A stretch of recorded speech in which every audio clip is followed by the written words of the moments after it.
Alrighty, today we're doing beef shorties, beef short ribs. So the first thing we're going to do is trim the fat cap off and any silver skin off this rack of ribs. And as usual, we're going to trim it down to about 1/4 inch of fat. That way there's still a little bit that renders down into the meat along with the marbling, but not so much that it doesn't render down and that it just sits there and it's unedible and it just ruins the food. So get this nice and trimmed up. Now that it's trimmed up, we're going to rub our ribs up both sides. Today I'm using Bullseye Butcher's Axe Rub, and we're going to apply this pretty liberally. Can't go wrong with using a whole heap of this stuff. So both sides, rub it in and pat it in nicely. Ready to get this thing on the smoker. Alright, today we're using the Traeger pellet grill. I've got Hickory pellets in there at 250 Fahrenheit. We're going to get these ribs in.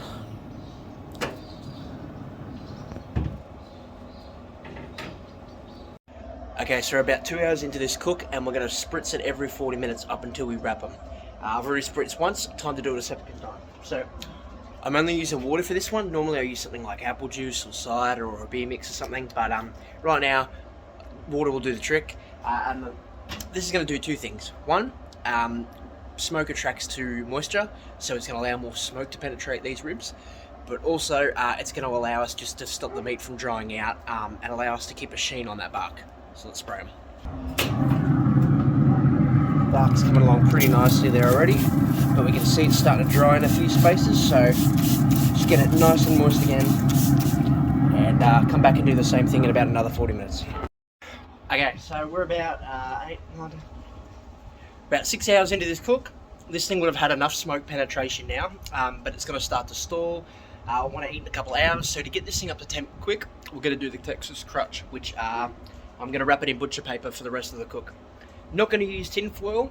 Whilst that does a good job and speeds it up quicker, it does damage a bit of the nice bark and moistens it up, and you start to lose that nice texture and roughness of the bark. So using butcher's paper does a good job of preserving that while also speeding up the cook. Let's get this thing wrapped. Okay, so we've got a few thick layers of butcher paper laid out, and the best thing to do is put the meat towards the end and just start wrapping it and rolling it real tight, keeping a real tight, firm layer against the meat.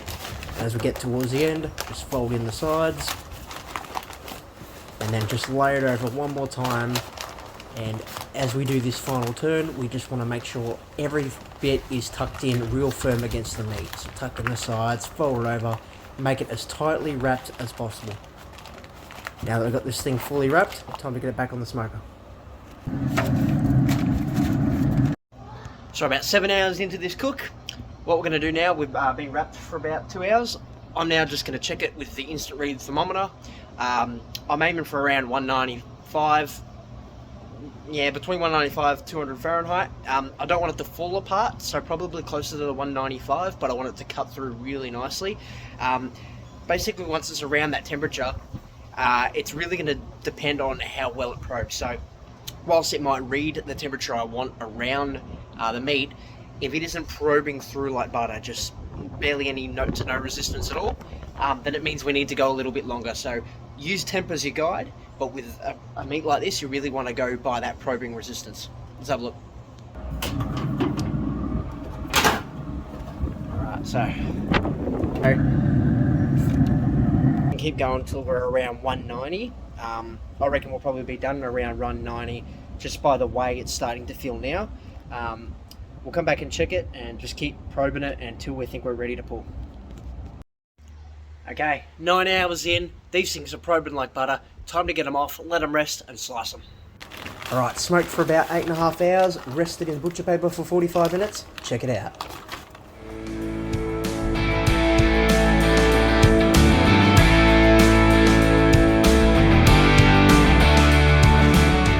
Just doing another little probe test post resting and good to go. And that is slicing through like butter. And have a look at that. That is one juicy looking rib. Awesome bark, epic smoke ring, super juicy. Look at the juices coming out like that.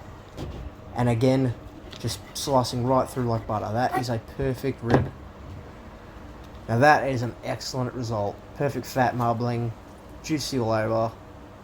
Check out that smoke ring. that is a rib worth eating. Alright, let's give these a crack. Oh.